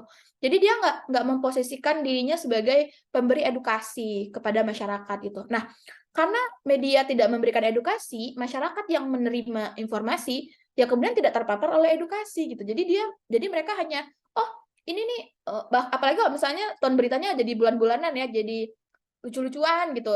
Kalau misalnya atau misalnya nanti malah ditambahin video yang dia menari gitu atau yang dia melenggak-lenggok gitu. Jadi memang sengaja di framing bahwa ini tuh karena dia laki-laki yang feminim, laki-laki bahkan tuh bahasanya kayak misalnya lelaki yang melambai, laki yang apa sih bahasanya kayak pokoknya yang kayak gitulah. Jadi diksi-diksinya itu kemudian digunakan oleh media yang dipelajari oleh masyarakat gitu. Jadi sebenarnya kayak gitu. Nah, kalau misalnya ngomongin sosial media, kan sosial media ini sekarang ada orang yang emang menjadi konten kreator gitu ya, ada orang yang penikmat konten. Nah, konten kreator ini kan sebenarnya situasinya sama ya, yang dikejar kan view juga gitu. Apakah dia misalnya akun sosial media dari media mainstream yang kemudian dia punya platform sosial media atau memang konten kreator gitu yang saya dia buat prank gitu atau dia buat konten yang memang dengan sengaja memojokkan seseorang bagian dari komunitas LGBTIQ gitu dengan pertanyaan-pertanyaan yang tidak sensitif, dengan pertanyaan yang sangat memojokkan gitu misalnya, atau memang dengan sengaja membuat konten-konten merespon gitu ya. Itu kan sebenarnya hal-hal kecil, tapi masyarakat juga belajar dari hal itu gitu. Nah, jadi kalau misalnya sosial media dan media mainstream itu kemudian menggunakan diksi-diksi yang lebih inklusif, memberikan ruang yang lebih banyak kepada isu-isu minoritas gender, membahas isu minoritas gender lebih sensitif, lebih terbuka, lebih mendalam, dan punya perspektif yang baik gitu ya, punya perspektif hak asasi manusia gitu, itu akan membuat masyarakat juga belajar gitu bahwa oh ternyata tuh ada perspektif kayak gini loh gitu. Oke, orang-orang bilang toilet netral itu nggak baik gitu. Oh ternyata tuh bisa dilihat tuh sebagai kayak gini gitu. Jadi kalau ditanya sangat berpengaruh sih, Alia. Semoga menjawab. Oke, makasih banyak Kak Yuni. Bener sih aku setuju banget gitu soal gimana sih sekarang media-media saat ini tuh ya udah gitu. Apalagi headline-nya kayak cuma viral gitu. Seorang ini gini-gini gitu. Ya dan karena literasi digital masyarakat kita juga balik lagi gitu. Kebanyakan baca berita headline-nya doang, baca headline beritanya doang udah langsung kayak oh berasumsi gini padahal belum baca keseluruhan beritanya gitu. Dan balik lagi sih sebenarnya PR juga bagi media di Indonesia sebenarnya gimana cara mengemas edukasi tentang gender misalnya ya dengan cara yang menarik gitu kan karena balik lagi masyarakat Indonesia sukanya konten-konten yang nggak terlalu serius gitu kayak gimana kalau misalnya kita bandingin gitu konten kayak misalnya podcast yang pembahasannya berbobot yang serius yang berat sama podcast yang misalnya cerita-cerita soal cerita lucu cerita-cerita yang lagi trending gitu itu kan pasti lebih banyak viewers yang podcast yang cerita-cerita lucu gitu kan. Nah, gimana balik lagi PR buat media Indonesia buat mengemas edukasi-edukasi ini, konten-konten edukasi ini dengan cara yang lebih menarik, dengan cara yang lebih engaging gitu buat masyarakat Indonesia juga, buat dikonsumsi mereka-mereka juga. Oke, makasih banyak Kak Yuni atas pertanyaannya. Ini Kak Dinda duluan atau Kak Adi duluan nih yang mau dijawab pertanyaannya Kak? Adi dulu aja. Oke. Ini aku baca ini ya pertanyaan Kak Adi ya. Jadi Kak Adi cerita nih, saya ingin bertanya kalau misalnya saya tuh tinggal di Jogja. Nah, Kak Adi ini banyak sekali nih nemu lokasi nongkrong yang ternyata WC-nya tuh lebih dari 2 dan itu nggak ada penanda apakah itu WC laki-laki atau perempuan. Nah, pertanyaannya buat Kak Yuni, itu apakah hal tersebut bisa menjadi solusi alternatif untuk mengatasi persoalan pro kontra daripada gender netral ini. Boleh Kak Yuni langsung tanggapannya. Iya, terima kasih Ella dan terima kasih Kak Adi buat pertanyaannya. Apakah bisa? Sangat bisa gitu. Nah, ini kemudian yang menjadi bagian dari pro penggunaan sosial media ya, teman-teman. Di satu sisi kan memang sosial media ini kayak apa ya, orang bukan orang bagian yang semakin memperparah situasi gitu, karena dia tidak ada ikatannya gitu kan. Kalau misalnya media mainstream dia tuh ada kode etik jurnalistik gitu misalnya, terus ada kayak dewan pers gitu yang mengawasi kode etik pemberitaan gitu. Jadi mau dia seabsurd apapun gitu, kita bisa melakukan protes gitu terhadap media-media yang melakukan pemberitaan yang tidak benar ini gitu, atau misalnya memojokkan, memelintir pernyataan, menggiring opini sehingga orang menjadi lebih membenci gitu ya, atau bahkan melakukan tindakan anarki. Nah, kalau misalnya sosial media ini karena dia mudah diakses banyak orang, murah juga, dan tidak ada aturan yang rigid gitu ya, kayak misalnya ya mungkin ada fitur report dan sensitive content gitu ya, tapi dibanding oleh begitu banyak jutaan konten kreator gitu ya susah gitu, karena mereka kan basisnya mesin gitu yang melakukan review itu, bukan orang gitu. Jadi ya kadang tuh ada konten yang memang beneran sensitif, kadang ada yang enggak gitu. Jadi ya tergantung siapa yang nge-report, siapa yang ngeblok gitu. Nah, kalau misalnya kita sebagai pengguna sosial media sebenarnya bisa melakukan yang namanya kontra narasi gitu. Jadi kita melakukan kontra dari setiap narasi atau narasi alternatif yang tadi Kak Adi bilang gitu, dari setiap narasi yang dibangun oleh media sosial maupun media mainstream. Apakah itu isunya lagi viral ataupun misalnya enggak gitu, teman-teman bisa gunakan gitu. Kebanyakan orang kan nggak suka digurui ya, Kak Adi dan Ella gitu. Jadi kebanyakan orang tuh ngerasa kalau misalnya digurui itu kayak tahu apa sih gitu, umur, apalagi misalnya umur juga baru seberapa, pengalaman juga seberapa gitu. Jadi cara paling baik ya pendekatannya sebenarnya ya berbasis pengalaman gitu. Oh ini loh ada banyak toilet baik-baik aja kok gitu. Atau misalnya karena masyarakatnya hidup guyup, hidup rukun gitu, tidak ada kendala gitu. Jadi bisa dari pengalaman sehari-hari gitu. Nah itu mungkin menjadi pendekatan yang sangat humanis dan yang paling penting adalah sangat relate gitu. Sangat relate itu apa ya bahasa Indonesianya? Sangat nyambung gitu dengan keseharian kita. Jadi kalau misalnya orang ngerasa nyambung, ngerasa cocok, ngerasa mirip gitu, oh oh iya ya di rumah aku ada juga loh kafe yang kayak gini atau oh ternyata iya ya di rumah aku tuh ternyata nggak ada toilet yang ada netral, ada gender-gendernya gitu. Ternyata bisa aja kok gitu. Jadi membangun empati gitu. Itu kenapa cerita perempuan, cerita minoritas gender, cerita semua orang itu ya sebenarnya adalah ilmu pengetahuan gitu. Jadi cerita-cerita kita, pengalaman-pengalaman kita itu sebenarnya adalah ilmu pengetahuan gitu. Dan semuanya bisa diceritakan buat pengetahuan orang lain. Kayak gitu Ella. Semangat Kak Adi, semangat ngonten. Oke, makasih banyak Kak Yuni. Kak Dinda, boleh Kak pertanyaannya? Thank you Ella, thank you Kak Yuni. Menarik banget ya tadi pembicaraan kita. Saya pengen tanya aja sebenarnya, soalnya dari beberapa kali tadi kita bicara soal pentingnya edukasi dan juga bagaimana bisa menyikapi konten atau pendidikan ya sesuai usianya. Tapi mungkin teman-teman juga ikuti ada statement dari Kemen PPPA yang mengatakan bahwa ya seperti platform seperti YouTube itu juga kadang miss dan banyak konten-konten yang entah itu di luar usia anak, tapi entah apa kontennya juga berupa kartun yang mungkin diasosiasikan dengan konsumsi untuk anak, tapi sebenarnya kontennya itu dewasa dalam tanda kutip atau bahkan dituding seperti kampanye LGBT. Saya sih belum tahu ya seperti apa yang dianggap kampanye LGBT dan dalam konten seperti apa gitu. Sementara di sisi lain suara kebebasan dan kita ini kan sebenarnya mendorong adanya kebebasan pers gitu, pasar bebas termasuk dengan konten kreatif apapun. Nah tapi kan pertanyaannya di tengah tantangan seperti itu bagaimana bahwa tadi Kak Yuni sempat bilang ya sudah disclaimer belum punya anak dan lain-lain, mungkin ada insight nggak sih gimana kita bisa menyikapi tanpa mendorong hal-hal yang sifatnya kebencian dan diskriminatif? Karena menurut saya sangat berbahaya ketika statement seperti itu disampaikan oleh pemerintah gitu. Karena orang akan menerjemahkannya, oh tayangan ini kampanye mendorong untuk LGBT, jadi bahkan mereka tidak ada terpikir bahwa itu untuk memperkenalkan keberagaman gender gitu Kak Yuni. Itu gimana ya? Kadang-kadang kan areanya sangat abu-abu dan tipis. Ketika orang tidak siap menerima yang ada tadi hatred dan discrimination. Thank you. Oke, terima kasih Kak Dinda. Sulit ya, karena memang jatuhnya itu sangat kompleks ya Kak Dinda dan kawan-kawan semuanya gitu. Nah, pertama kita harus melihat bahwa sosial media itu mau dia dalam bentuk teknologi apapun mesin, tetap yang punya adalah manusia gitu. Tetap yang punya adalah perusahaan, tetap yang punya adalah lembaga. Mereka punya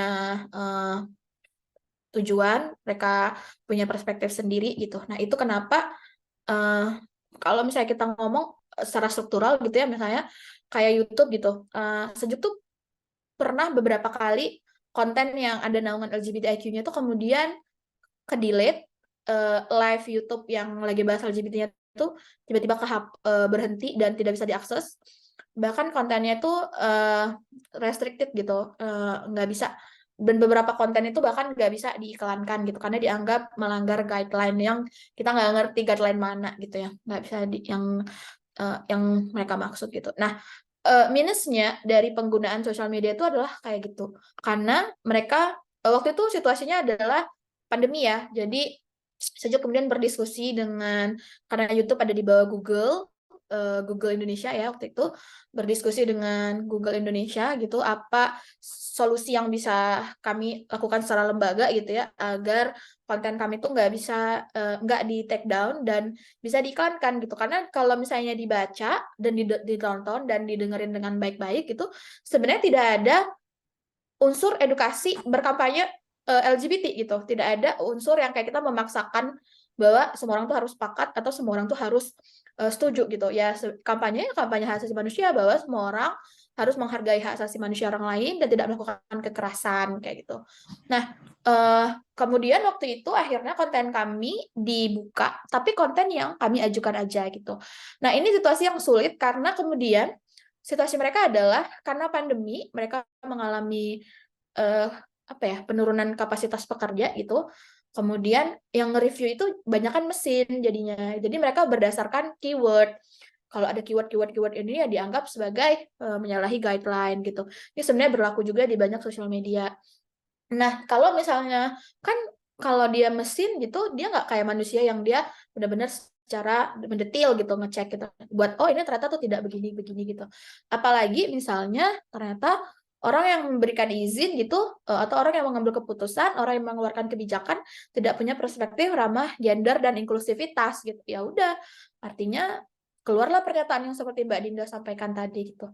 Mungkin yang bisa kita lakukan sebagai warga negara gitu ya, sebagai pengguna sosial media, kalau misalnya kita ternyata memang ketemu konten yang taruhlah misalnya ternyata dia memang sebenarnya kan itu bisa berlawanan ya. Ada misalnya konten yang dia dikemas memang untuk anak-anak, tapi ternyata itu hate speech gitu. Tapi ternyata itu ajakan untuk membenci, ajakan untuk kekerasan, ajakan untuk membedakan. Ya, kalau kayak gitu kita bisa nge-report gitu. Nah, hal yang sama sebenarnya ya bisa dilakukan oleh orang yang tidak suka gitu. Jadi ini memang situasi yang agak sulit gitu. Ya, mungkin yang bisa kita lakukan sekarang adalah yang tadi yang udah mulai dicoba oleh Kak Adi tadi gitu, membangun narasi kontra narasi banyak-banyak gitu, kemudian dengan masif menyebarkannya dengan banyak platform, dengan banyak bentuk gitu.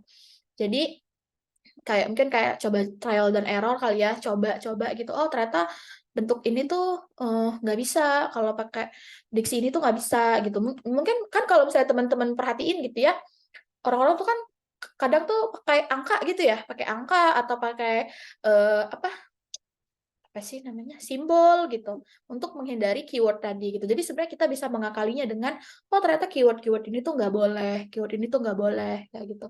Memang agak lama sih kalau misalnya kita tidak punya akses gitu ya. Nah, ini juga mungkin bagian dari keberuntungan Sejuk ya, karena sebuah lembaga punya kenalan juga di YouTube dan Google Indonesia, jadi bisa gitu. Tapi kan nggak semua orang punya akses secepat itu gitu. Ya nggak bisa juga kita nge-report satu-satu gitu, atau misalnya menyatakan keberatan, ini tuh tidak bukan konten yang harmful gitu misalnya.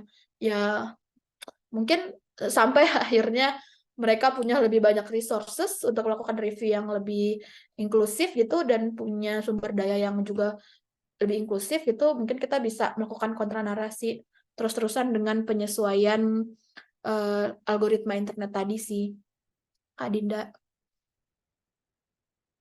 Bener, itu ngerespon yang teman aku juga bilang ya, sebenarnya nih nggak cuma konten sosial media ya, tapi kalau kita ketemu dengan orang-orang yang berada di industri media gitu, bukan sosial media, mereka tuh alasannya tuh hampir sama gitu. Kita tuh nggak mau memberitakan isu LGBTIQ karena dianggap mengkampanyekan isu LGBTIQ gitu. Jadi mereka lebih memilih tidak mau memberitakannya karena kalau misalnya diberitakan, mungkin mereka akan mendapat serangan, mungkin mereka akan mendapat cancel culture gitu ya, atau mungkin mereka mendapat hate speech gitu, jadi berpengaruh dengan situasi lembaga mereka, berpengaruh juga dengan keamanan jurnalisnya gitu. Jadi sebenarnya ini situasi yang dia sangat kompleks gitu. Ya bisa jadi memang sebenarnya sih ada banyak sekali ya jurnalis yang secara pribadi gitu ya, yang dia memang punya perspektif baik gitu terhadap perempuan, terhadap minoritas gender, terhadap LGBTIQ. Cuman memang situasi industrinya kan kadang juga bisa jadi nggak mendukung kayak gitu. Nah, Sujuk tuh selalu menyarankan gitu ya, kalau misalnya kita mau buat konten, even itu di sosial media ataupun di sosial media ataupun di media mainstream gitu, mau buat berita gitu, kalau misalnya mau membahas isu-isu, apalagi yang sensitif gitu, kita tuh nggak perlu membahas benar salahnya gitu.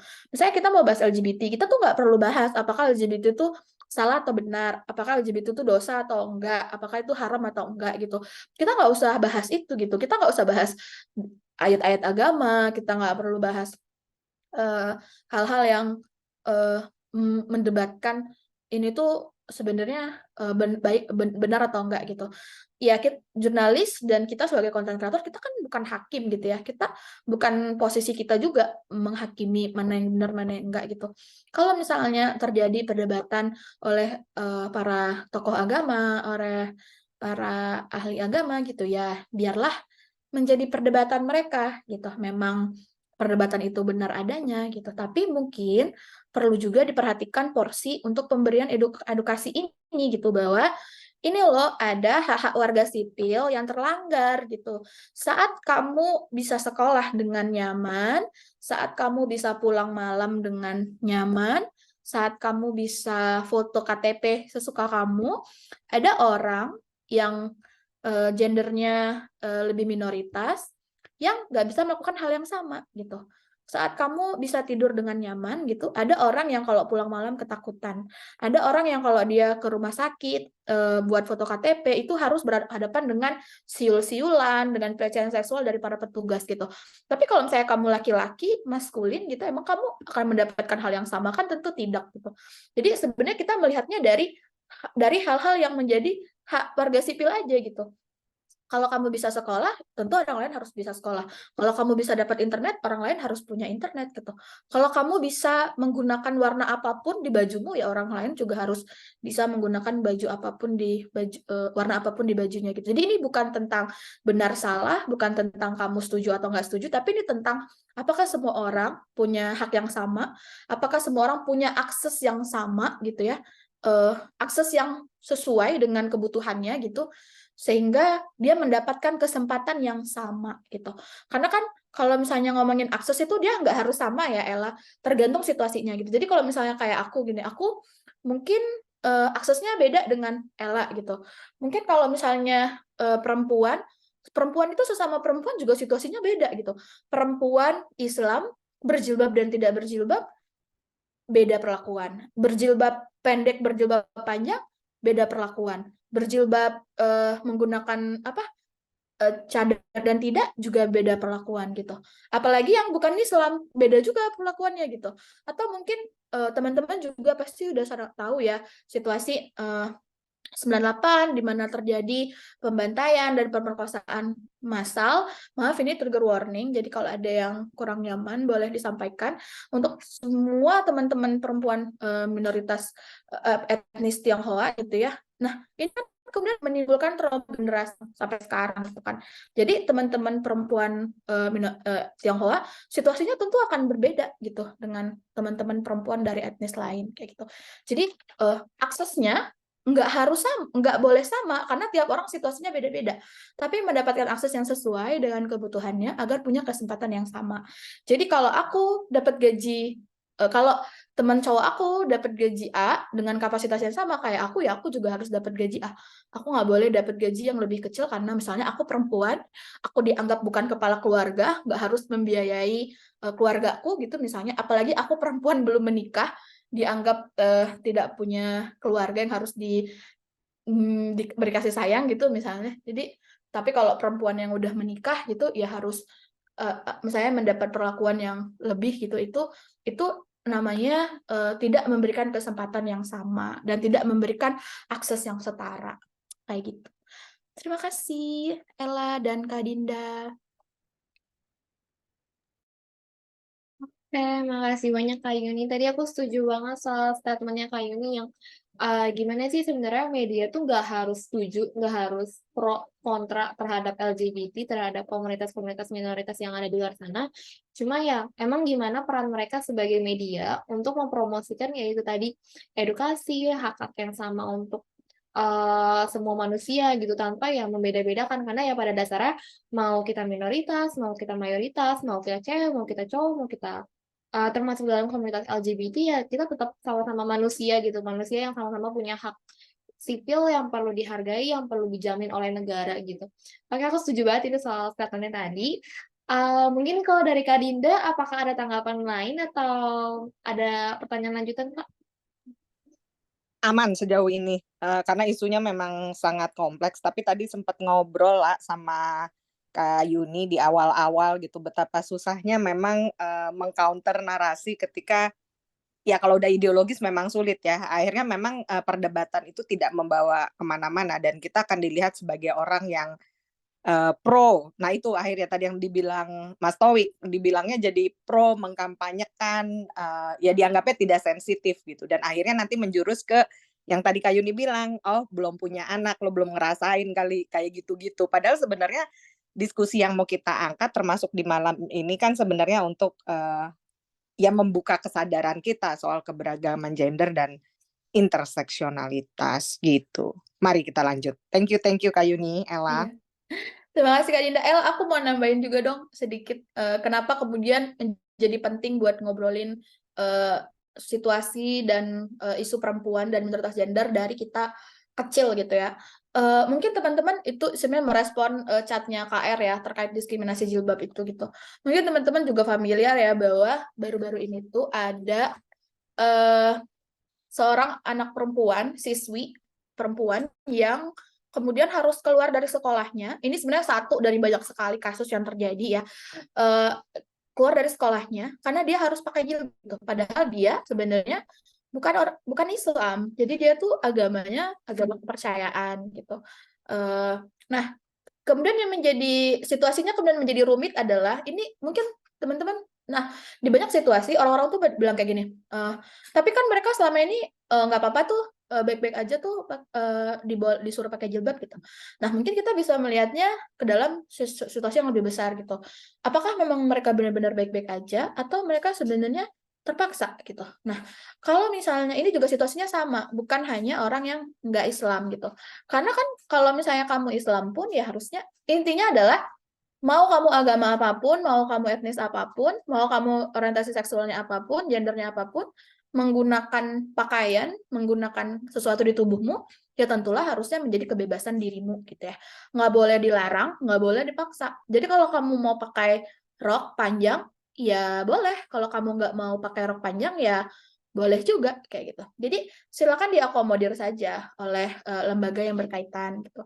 Nah, situasinya adalah anak ini tuh kan kemudian mendapat bulian ya dari teman-teman sekolahnya gitu. Karena mereka melihatnya adalah kafir gitu misalnya. Oh, nggak pakai jilbab gitu. Jadi kalau misalnya kebetulan dia yang Islam nggak pakai jilbab, dia mendapat sama yang bukan Islam juga nggak pakai jilbab, dia juga mendapat bulian yang sama gitu. Nah, ini kan situasi yang susah terkontrol kan gitu oleh orang tua di rumah karena terjadinya di situ. Jadi kalau misalnya terjadi di sekolah, memang penting orang di sekolah untuk lebih sensitif gitu dan lebih akomodatif gitu. Jadi bukannya malah memojokkan untuk memilih gitu ya, tapi ya udah dibebaskan saja kan tidak mengganggu sistem pembelajaran toh tidak membuat siswa lain kehilangan konsentrasi gitu ya misalnya dan mungkin kan dia tetap berpakaian gitu kan yang dikhawatirkan kan sebenarnya adalah pakaian yang tidak sopan gitu kan tapi kan dia kan tetap berpakaian gitu. Nah itu sebenarnya terjadi di banyak sekali daerah gitu ya anak-anak di sekolah itu dilarang menggunakan atribut keagamaan tertentu dan diharuskan menggunakan atribut keagamaan tertentu gitu. Ini kan sebenarnya kalau misalnya nilai-nilai inklusivitas ini tidak diperkenalkan dari kecil kan anak-anaknya akan meniru tindakan orang dewasa di sekitarnya. Dan dia akan meniru tindakan kawan-kawan di sekitarnya. Oh, boleh kok ternyata. Oh, karena dia beda, boleh kok. Kayak gitu. Jadi ya, itu kenapa penting gitu. Mungkin yang kenapa hal lain kenapa penting, misalnya, ini berkaitan dengan yang tadi Ella sebut di awal, bahwa anak perempuan itu seringnya dikasih mainan seperti memasak gitu ya, menjahit. Dan kalau laki-laki itu dikasih mainan kayak mobil-mobilan, kayak mobil polisi atau kayak tentara dan lain-lain gitu. Sebenarnya itu kan bangun ini ya, membangun kecerdasan anak nggak sih? Jadi kalau misalnya memang anak udah dikasih sesuatu yang challenging gitu dari awal, kan dia jadinya terbawa gitu sampai besar. Oh, ternyata kita tuh bisa memecahkan masalah sendiri dengan cara ini gitu. Jadi kalau mainannya nggak dibatasi, dia juga akan lebih bisa memutuskan sendiri.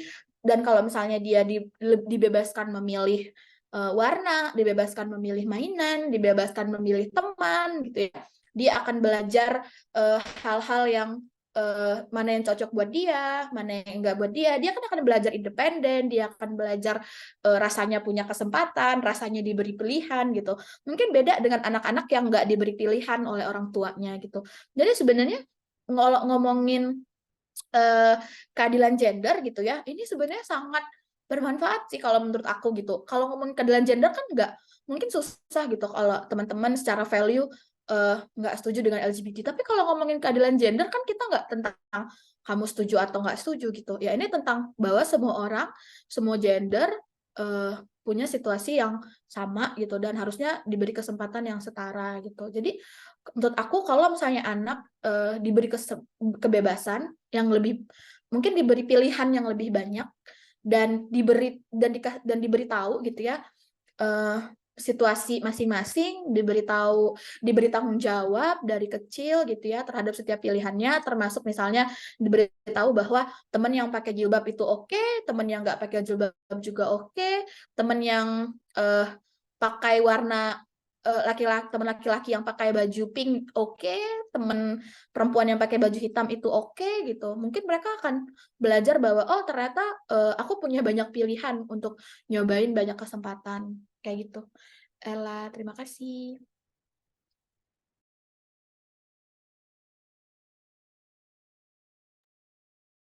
Oke, makasih Kak Yuni. Jadi bener banget sih tadi sesuai yang cerita dari KR yang ada di chat ini. Kayak misalnya KR cerita nih soal apa namanya terjebak di lingkungan di mana muslimah dan muslim itu bisa toleransi ke non-muslim, tapi muslimah lain nggak bisa toleransi ke yang muslimah nggak pakai jilbab gitu. Dan bahkan dari sini aja dari pengalaman tadi Kak Yuni cerita soal Kak Yuni yang dari kecil pernah pakai jilbab tuh sekarang pakai jilbab itu beda banget perlakuan terhadap Kak Yuni itu sendiri.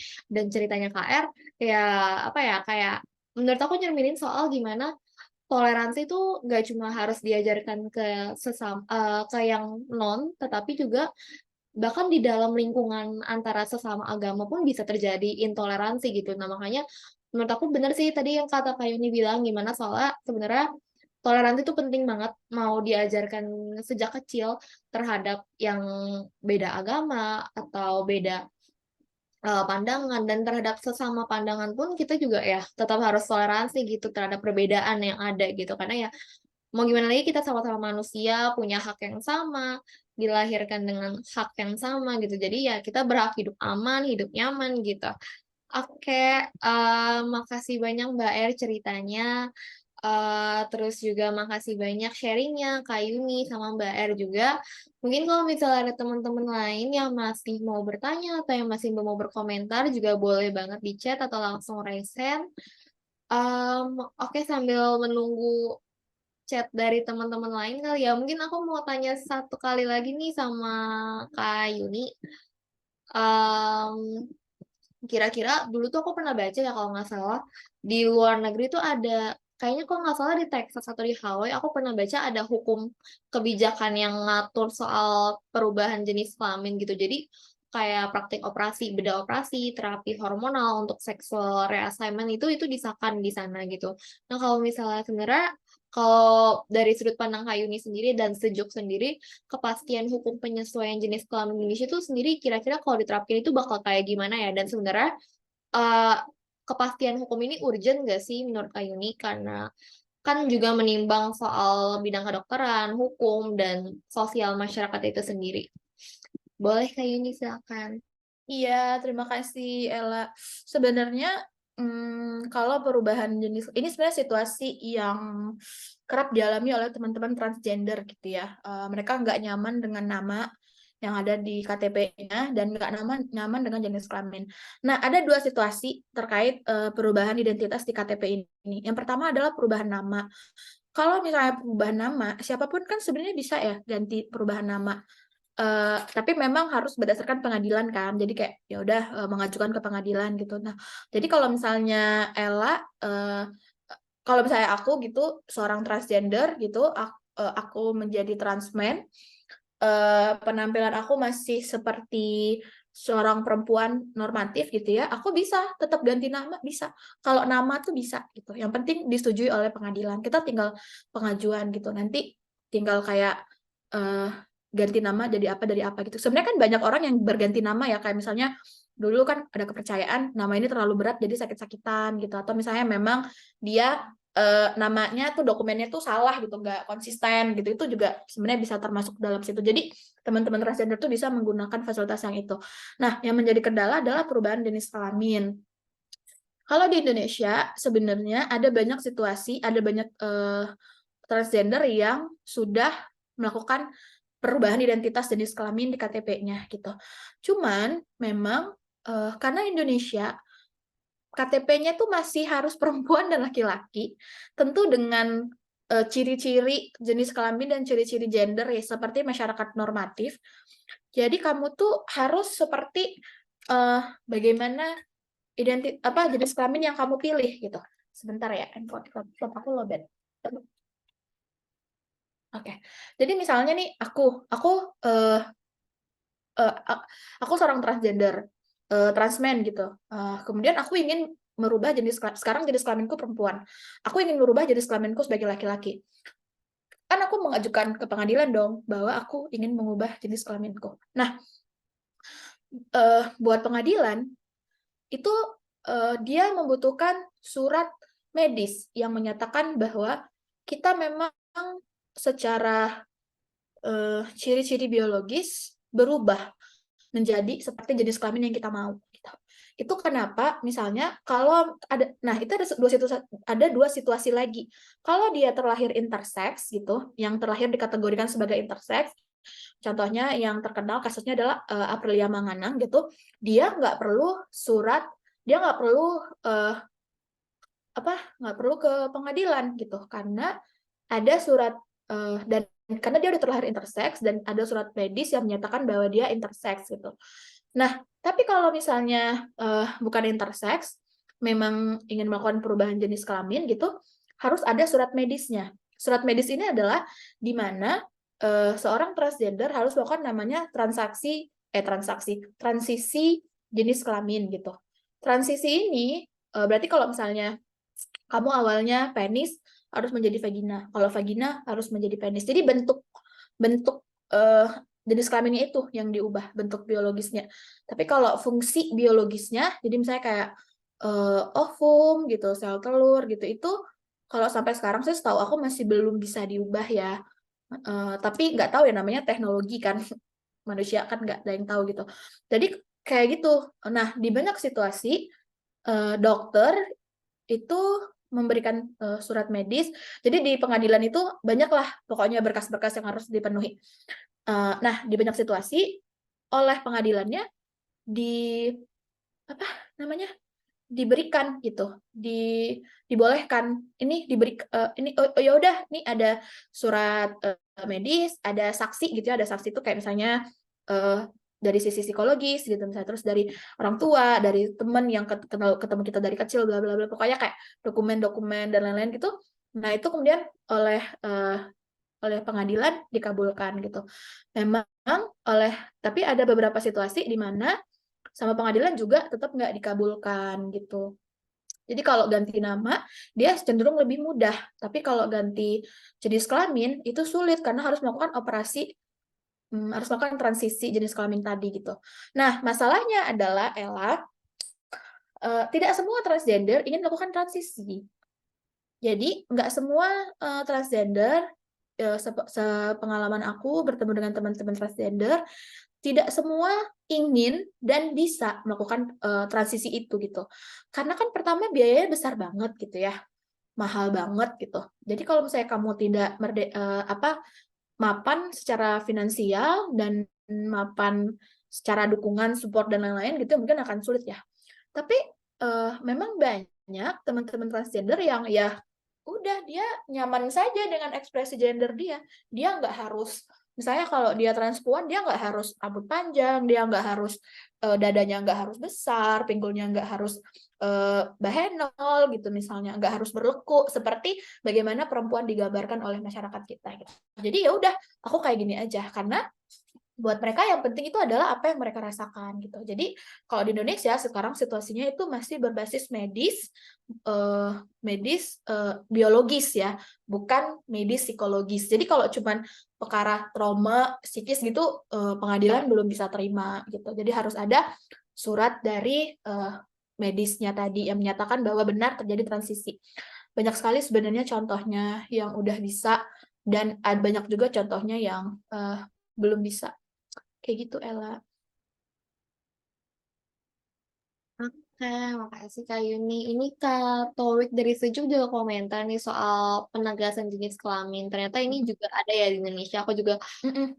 pertama kali tahu nih dari Kak Towik sama tadi Kak penjelasannya Kak Yuni tadi. Makasih Kak Towik juga. Ini ada pertanyaan lagi nih Kak Yuni dari Mbak R. Kak Yuni izin nanya, misal seorang mengganti jenis kelamin dan udah mengalami operasi medis dari laki-laki ke perempuan misalnya, apa boleh di KTP-nya yang tadinya jenis kelaminnya laki-laki itu berubah jadi perempuan? Iya, mungkin aku mau klarifikasi ya. Jadi diksi yang benar itu adalah penegasan jenis kelamin gitu. Aku dari tadi selip ngomongnya operasi. Jadi yang jelas yang benar dan eh, menghargai gitu ya adalah penegasan jenis kelamin. Nah, kalau misalnya terjadi penegasan jenis kelamin yang awalnya penis kemudian jadi vagina, yang dari vagina kemudian jadi penis gitu. Karena kan kalau misalnya dari bentuk nanti Ella dan kawan-kawan yang lain bisa nyari gitu ya misalnya kayak macam-macam penis dan vagina gitu ya, itu akan kelihatan sebenarnya secara eh, visual yang kelihatan berbeda tuh cuman kalau misalnya perempuan kan dia ada kayak labianya gitu kan. Terus kan ada klitorisnya, itu kan kecil gitu. Nah, kalau misalnya laki-laki, klitorisnya tuh yang gede gitu. Penisnya tuh ya sebenarnya adalah klitoris gitu. Jadi ya kayak gitu. Jadi tapi sekali lagi kalau misalnya fungsi biologisnya memang masih belum bisa. Apakah boleh di KTP-nya berubah terjadi penegasan kelamin juga? Kalau mengacu pada peraturan Indonesia yang ada di Indonesia sekarang, bisa kalau dikabulkan oleh pengadilan. Nah, pengadilan itu meminta banyak dokumen yang dokumen pendukung lah ya. Kayak misalnya ya tadi yang harus itu adalah harus melakukan penegasan jenis kelamin, harus sudah melakukan penegasan jenis kelamin. Jadi kalau misalnya dia tidak melakukan penegasan jenis kelamin, tidak mengubah, itu misalnya itu nggak bisa sama pengadilan nggak bisa. Kenapa? Karena ya itu tadi. Karena di kolom KTP kita tuh cuma ada dua. Cuma ada perempuan dan laki-laki, cuma ada penis dan vagina, cuma ada jantan dan betina. Jadi kalau kamu bukan bagian dari dua-dua ini, kamu nggak bisa. Jadi kamu harus memilih gitu. Kayak gitu sih. Nah, yang Amar Alfikar tadi yang dimention Mas Towi itu sebenarnya yang mungkin teman-teman akan ketemu banyak sekali berita tentang dia dan tulisan tentang dia. Dia eh, transmen dari keluarga pesantren yang memang agamanya sangat kuat gitu ya. Jadi teman-teman bisa bisa membacanya lah gitu. Sekaligus kan biasanya kan orang-orang bilang ini tuh apa LGBTIQ itu dosa haram gitu ya, tidak sesuai dengan nilai-nilai agama gitu. Teman-teman bisa baca banyak cerita di internet tentang teman-teman komunitas LGBTIQ yang sangat religius, yang sangat percaya pada agama, yang sangat apa ya, yang mengimani agamanya sama besar dengan dia mengimani gender dan seksualitasnya kayak gitu. Jadi sebenarnya nggak ada hubungannya. Orang kalau religius ya religius aja ya kayaknya. Kayak gitu Ella.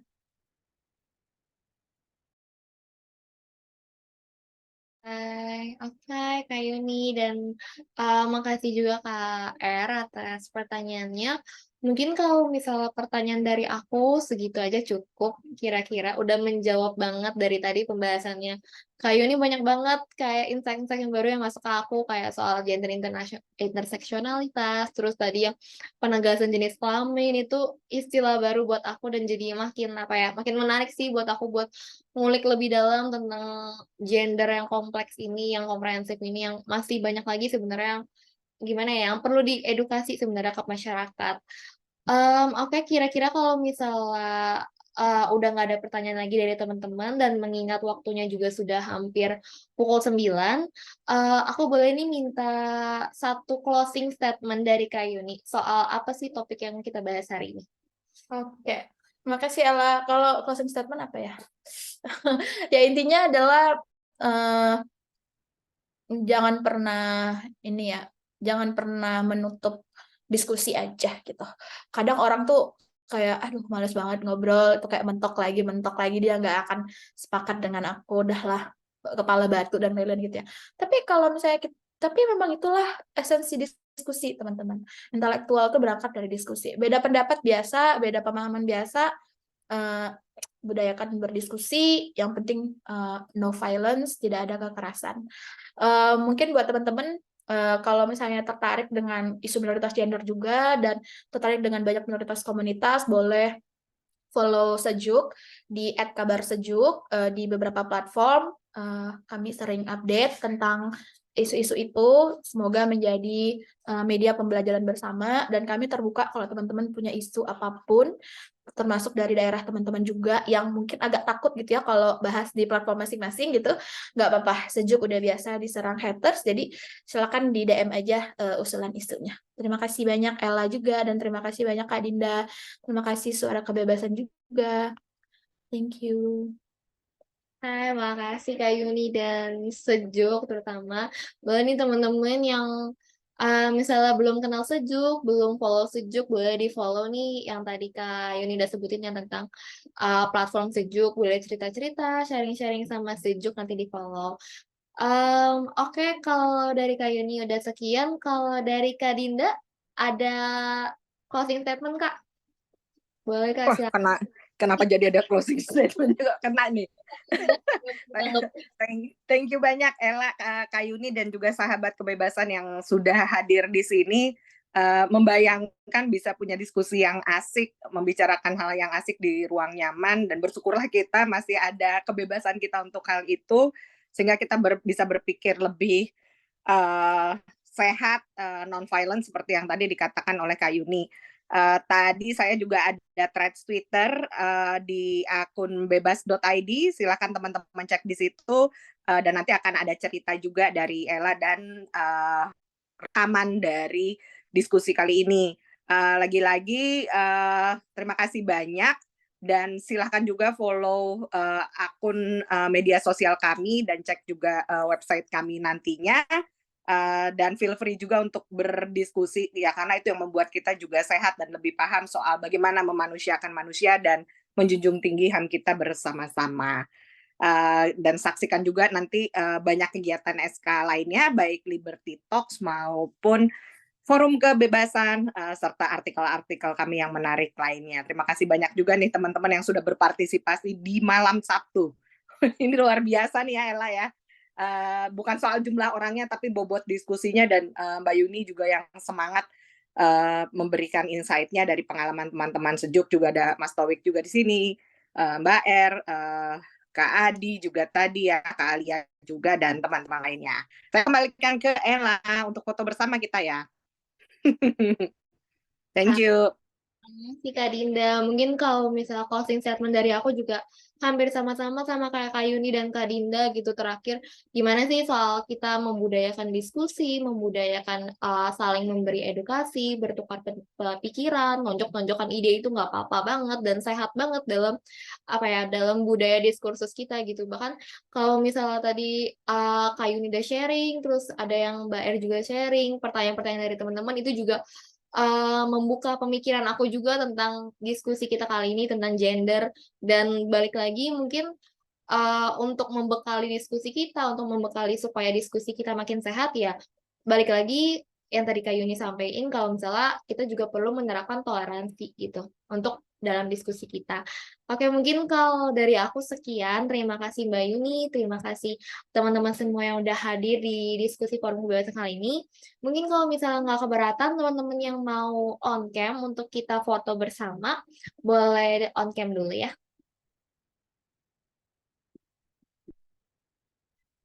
Ada lagi yang mau on cam kira-kira dari Mbak Er atau Kak Adi atau Kak Towi atau Kak Rismanto? Kalau misalnya nggak ada, aku langsung foto ya. Aku hitung 1, 2, 3 ya. 1, 2, 3. Sekali lagi ya. 1, 2, 3. Oke, makasih banyak sekali lagi Mbak Yuni udah mau jadi narasumber kita buat topik yang penting banget hari ini. Terima kasih juga Mbak Dinda atas diskusi forum kebebasannya. Terima kasih teman-teman udah hadir juga di forum kebebasan ini. Aku Samuela pamit ya. Terima kasih. Terima kasih Ella, terima kasih Mbak Dinda. Thank you semuanya, selamat malam. Thank you Kak Yuni, semua teman-teman, Mas Towi, Kak Er, Kak Adi, Kak Alia, semua. Thank you. Selamat beristirahat, selamat berakhir pekan. Semangat. Thank you.